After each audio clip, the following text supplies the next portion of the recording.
Kalimantan yang dulu disebut juga Borneo adalah salah satu pulau terbesar di Nusantara dengan kekayaan alamnya yang menakjubkan serta hutan yang lebat dengan ratusan sungai yang berkelok-kelok.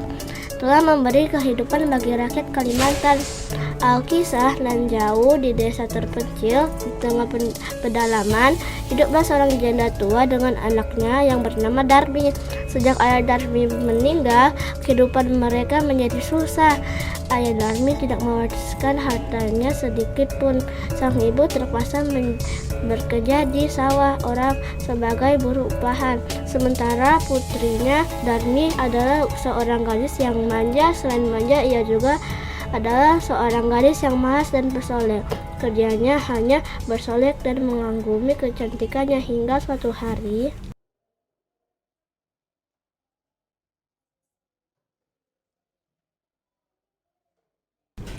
Darmi anakku, ayo bantu ibu bekerja di sawah. Hah? Bekerja di sawah? Iya nak, sesekali bantulah ibu. Tidak Bu, aku tidak mau bekerja di sawah. Nanti bisa-bisa kulitku kotor dan jari-jariku yang lentik ini bisa rusak. Apa kamu tidak kasihan pada ibu? Kasihan pada ibu? Buat apa juga kasihan? Tidak ada gunanya. Sudahlah, ke sawah sendiri saja. Demikianlah berkali-kali Darmi tidak mempedulikan ibunya yang dengan susah payah bekerja demi mendapatkan upah yang tidak terlalu besar. Tapi setelah mendapatkan upah,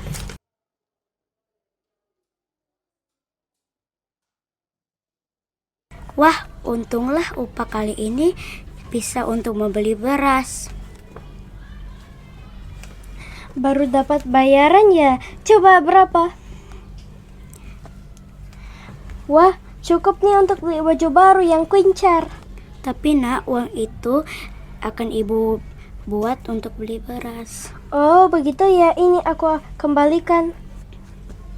Hahaha, enak saja. Uang ini akan kupakai untuk beli baju baru, biar penampilanku tidak jelek seperti ibu. Tapi kita akan makan apa nak jika uang itu kamu ambil? Tidak mau tahu. Karena tidak dapat mencukupi kebutuhannya, Ibu Darmi pun pergi ke rumah tetangganya yang kaya untuk meminjam uang.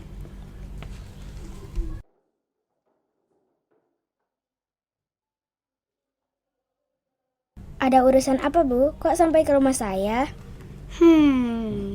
Ada apa?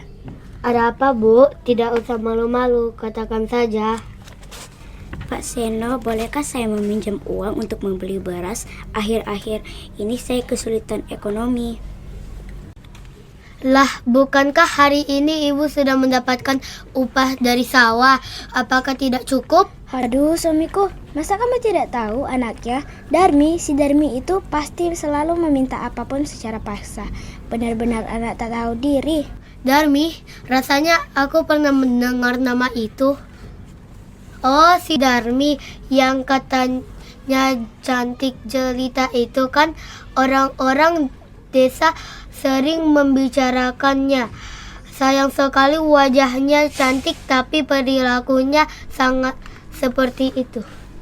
Hus, jangan keras-keras, sampingmu itu ibunya. Baiklah Bu, ini ada sedikit uang yang bisa kami berikan. Baiklah, terima kasih atas banyak Tuan atas pinjamannya. Saat gajian nanti saya janji akan segera mengembalikannya. Tidak usah dikembalikan. Anggap saja ini sumbangan. Iya, anggap saja ini sumbangan. Tapi jangan sampai uang ini direbut oleh si anakmu Darmi. Baiklah Nyonya, akan saya gunakan sebaik-baiknya. Saya pamit pulang dulu. Terima kasih atas bantuannya. Beberapa hari kemudian, Ibu Darmi hendak ke pasar. Lalu, Nak, Ibu mau ke pasar dulu ya. Tunggu Bu, Darmi mau ikut. Sekalian mau beli bedak. Bedakku sudah habis nih. Tanpa bedak nanti wajahku yang mulus ini jadi jelek. Tapi nak, beli bedak jangan mahal-mahal ya. Mungkin saja uang ibu tidak cukup. Iya, begini nih jadi orang miskin. Eits, aku mau ke pasar bersama ibu, asalkan ibu harus berjalan di belakangku. Kenapa nak? Padahal aku ini ibumu. Aku malu punya ibu yang jelek, kotor, keriput. Lagi, menyebalkan. Ayo cepat. Seketika hati ibunya tersakiti oleh perkataan Darmi. Sewaktu perjalanan menuju pasar,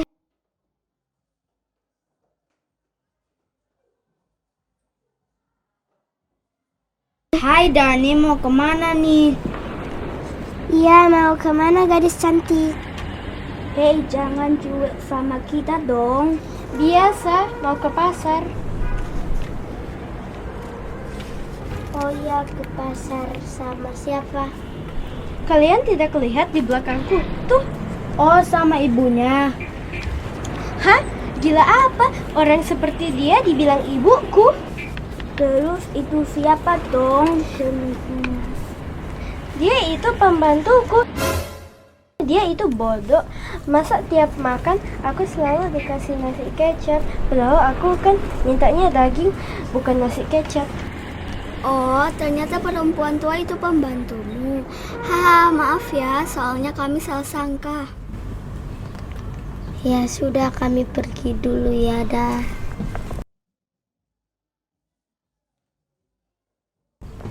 Ibu Darmi yang mendengar itu pun mengelus dada dan ingin menangis, tetapi ia menahannya.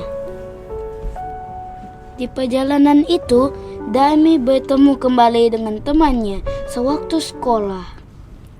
Darmi, wah, lama tidak bertemu. Bagaimana kabarmu? Tidak terlalu buruk, Kak. Semakin dewasa, kamu semakin cantik. Cocok kalau kamu tinggal di kota. Kenapa kamu tidak tinggal di kota saja?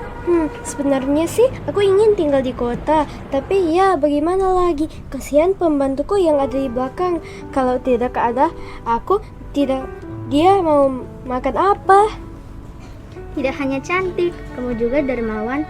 Hebat sekali. Aku baru sadar kalau kamu kesini sama pembantumu. Iya, karena dia tidak dapat melunasi hutangnya kepadaku, tapi dia gimana lagi, aku kasihan. Makanya sekarang dia ku bayar dan ku jadikan pembantu. Caranya ada orang sepertimu. Ya, sudah ya, kami masih ada utusan. Sampai jumpa, Darmi. Iya. Ketika teman Darmi pergi, Ibu Darmi hanya terdiam dan...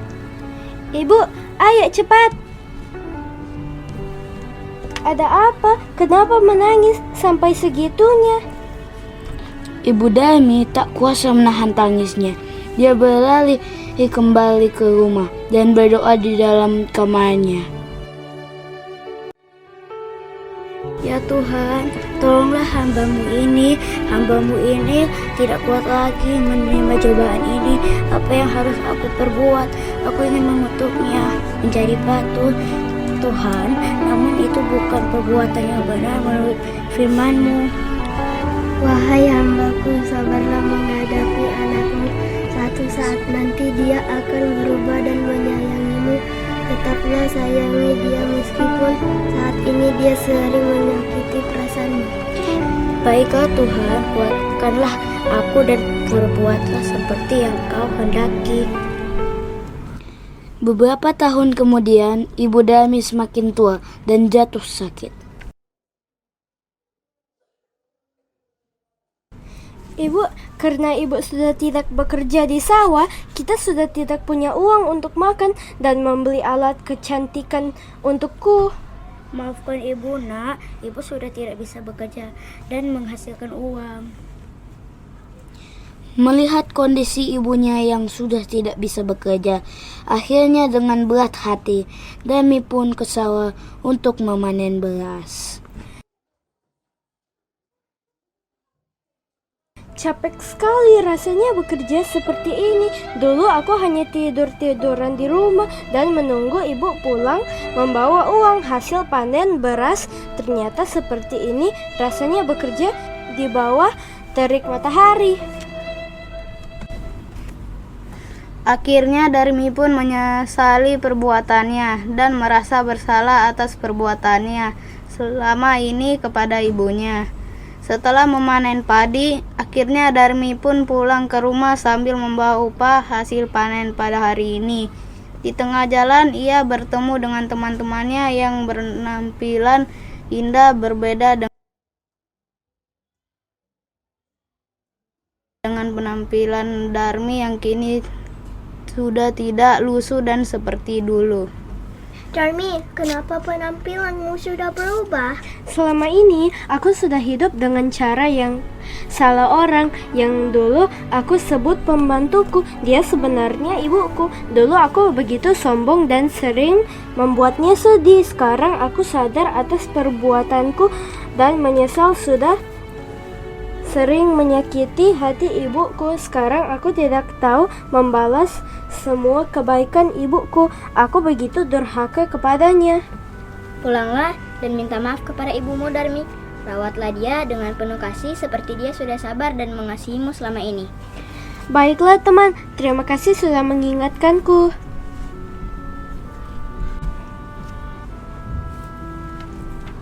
Setelah tiba di rumah, Darmi langsung memeluk ibunya dan meminta maaf atas kesalahannya selama ini.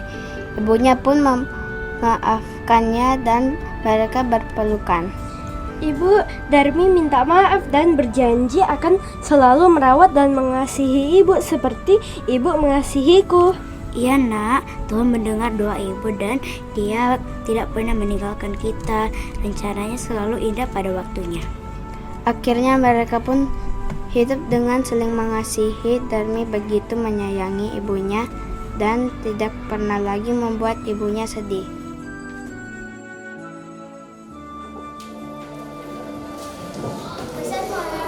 Pesan moral dari drama ini adalah janganlah kita melakukan keadaan orang tua, bagaimanapun keadaan orang tua. Kita juga harus bersyukur kepada Tuhan karena sudah diberikan orang tua yang hebat dan menyayangi kita.